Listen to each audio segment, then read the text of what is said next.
संध्याश्री news से मैं नूपुर। बीते गुरुवार को भोपाल की एक 22 वर्ष की बेटी ने ग्वालियर के थाने में एफआईआर दर्ज कराया और बीते शुक्रवार को उसकी कोर्ट में पेशी हुई। उसने जो बयान दिया वो कुछ दिल दहला देने वाला है और रोंगटे खड़े हो जाए किसी के भी इस बातों को सुनकर। बिटिया ने कहा कि ग्वालियर के एक होटल में, जिस होटल का नाम है रिवाज, ये है ग्वालियर में सिटी सेंटर के पास, और इस होटल में उसे 3 घंटे तक 2 लड़के ने बंधक बना करके रखा और उससे जघन्य अपराध किया। उसे जान से मार देने की धमकी तक दी और उसे शर्मसार करने वाला वहां पे जो नतीजा था, उस नतीजे से उसे शर्मसार किया, उसके बदन को नोचते रहे। इस तरह की कोर्ट में जो बयान बिटिया ने कहा, ये कुछ दिल दहला देने वाला है। आइए हम आपको विस्तार से बता दें कि आखिरकार भोपाल की बेटी ग्वालियर कैसे पहुंची। तो ग्वालियर में उसकी एक सहेली रहती है जिसका नाम है मुस्कान। 7 जनवरी को ये लड़की मुस्कान के घर में आती है और मुस्कान के घर में मिलने के लिए हर दोस्त एक दूसरे के घर में जाते हैं, रहते हैं। ये भी कुछ घूमने के लिए, जनवरी का माहौल था, अपना टाइम बिताने के लिए या सहेली के साथ अपनी मस्ती करने के लिए आई हुई थी। और इस दरमियान उसकी एक सहेली जो मुस्कान है, इससे 26 जनवरी को कहती है कि चलो घूमने के लिए। अब घूमने के लिए ही तो ग्वालियर में ये आई थी, सहेली के साथ विश्वास पे चल देती है और ये जो मुस्कान है उसे ले जाती है होटल रिवाज में, जो ग्वालियर के पास ही है, सिटी सेंटर, मैंने पहले ही बताया है। जैसे ही ये होटल के कमरे में पहुंचती है, ये विश्वास के साथ इस तरह कि चलिए वहाँ कोई उत्सव होगा, 26 जनवरी के कार्यक्रम में लोग ऐसे भी घुल मिल करके जाते हैं और कार्यक्रम देखने के लिए रात में भी बहुत सारा समारोह होता है, किया जाता है। वो लड़की उस होटल में बैठी रह जाती है। मुस्कान ये कहकर उस होटल से जाती है कि अपने कुछ दोस्तों से मिल करके हम आते हैं। वहाँ दूसरे ही कमरे में 6-7 लोग जो लड़के थे वहाँ मौज मस्ती करते रहे थे, ऐसी कर रहे थे। और इस बीच क्या हुआ, जैसे ही मुस्कान उस कमरे से बाहर निकली, एक लड़का जिसका नाम है लोकेश साहू, वो कमरे के अंदर आता है और कमरा को बंद कर देता है। लड़की जो है वो अकबका जाती है। कोई भी लड़का अचानक होटल के कमरे में आ जाए और कमरे का दरवाजा बंद करे तो किसी भी लड़के को सफोकेशन फील होगा। आखिरकार वो लड़का कौन है, क्यों आया और दरवाजा क्यों बंद किया। वो अकबका गई और उसके बाद वो दरवाजा खोल देने की जिद करने लगी।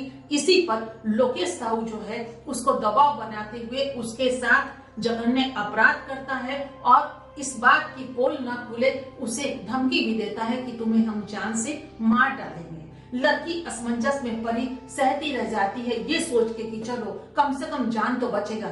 चूंकि उतनी ताकत नहीं थी कि वो लोकेश साहू से जीत पाती या बगावत कर पाती, वहीं पे शर्मसार हो गई एक बेटी।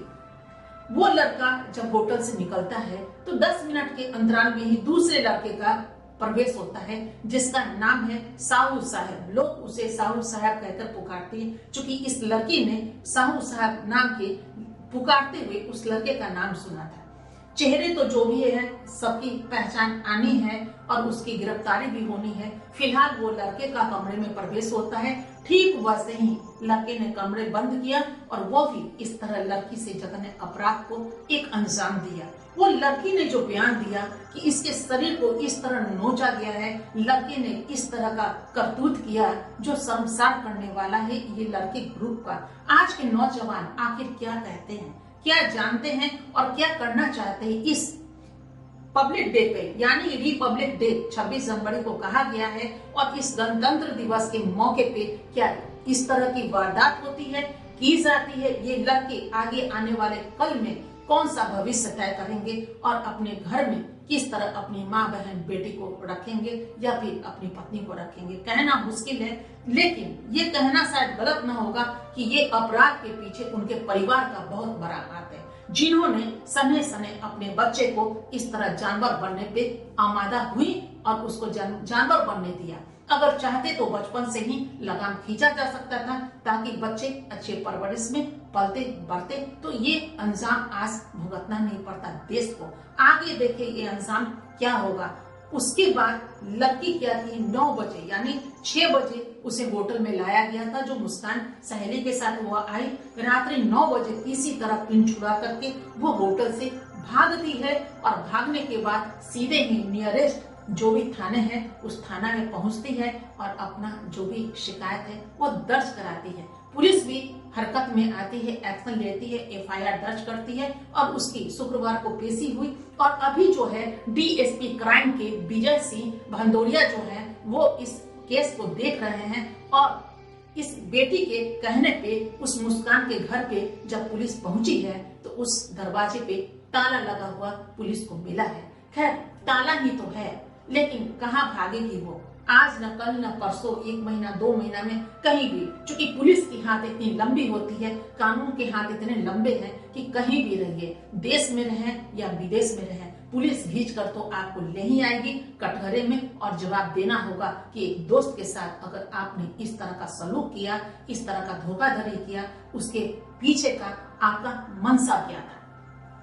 7 तारीख से वो बेटी इनके घर में थी और 26 तारीख को इस घटना को अंजाम दिया गया।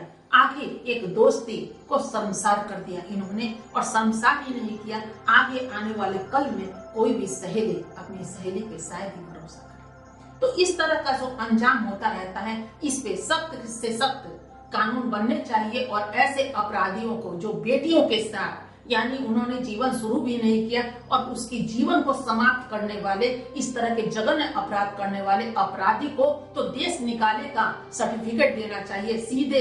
इस देश में ऐसे सपूत मुझे नहीं चाहिए, ऐसे सपूत कदापि ना चाहिए जो अपनी देश की बेटियों के साथ इस तरह का वारदात करते हैं। लगता ही नहीं है कि ये मेरे भारत के बेटे हैं, लगता है कि ये कहीं और का एक अंश है जो भारत के किसी घर में पला और बढ़ा। और खासकर हम कहना चाहेंगे उस माँ से, पिता का तो जो भी रूप हो, एक माँ के सामने बच्चे पलते हैं, बड़े होते हैं, इतना भी लाड प्यार अपने बेटे को मत कीजिए कि आगे आने वाले कल में आपको तमाम उम्र आंसू पीना पड़े और घुटन महसूस हो और घुटते हुए आपकी जिंदगी का अंत हो। चूंकि अब वो दिन बहुत करीब आ चुका है जब आपके जो बेटे हैं लोकेश साहू और साहू साहब जिसे लोग कहते हैं, वो साहेब से किस तरह गुलाम की भी जिंदगी से बदतर जिंदगी जेल की चारदीवारी में काटेंगे, ये तो कहना मुश्किल है। क्योंकि पुलिस उन्हें छोड़ेगी नहीं और इस तरह का जो भी है, लड़की का मेडिकल भी होगा, सारा का सारा साक्ष्य और सबूत आंखों के सामने तैरता हुआ मिल रहा है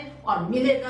अब सोचिए आपके बेटे का अंजाम क्या होगा। तो ऐसी माँ से, ऐसे परिवार से भी हम कहना चाहेंगे कि समय रहते हुए चेतिए और अपने बच्चों का लगाम खींचे। ऐसा ना हो कि माया मोह में आप अपने बच्चों को इतना ढील दे दे, पतंग की तरह। जिस तरह देखते हैं पतंग अगर आसमान में उड़ जाता है और उसे ढील दे देते हैं तो कहां कहां चला जाता है, फिर उसे खींच पाना, अपने बस में कर पाना बड़ा ही मुश्किल होता है। तो पतंग का उस तरह ही उस पतंग को ढील दीजिए, अपने बच्चे को उतना ही ढील दीजिए ताकि बच्चे में एक शर्म नाम की चीज, हया नाम की चीज भी उसके अंदर पैदा ले ताकि उसे नजर आए कि नहीं, ये भी किसी की बेटी है, ये भी मेरी बहन हो सकती है। अगर सपोज दैट उस लड़के की बहन के साथ, उसकी बेटी के साथ या फिर उसके परिवार की किसी महिला के साथ अगर ऐसा कोई लड़का अभद्र व्यवहार करे, जघन्य अपराध करे, तो उस लड़के का क्या वहाँ पे नजरिया होना चाहिए। यही नजरिया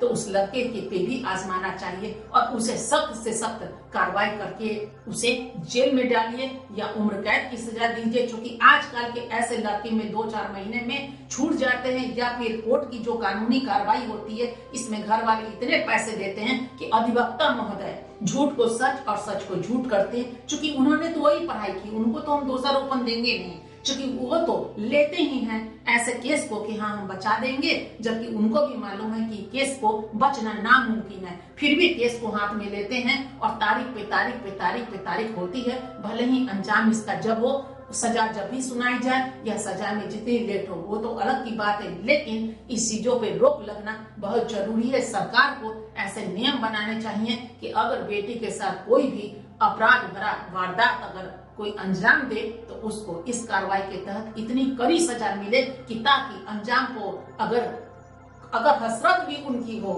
या कोई ग्रुप उनको मजबूर भी करे तो पहले ही वो कांप जाए कि नहीं, इसका अंजाम बहुत बुरा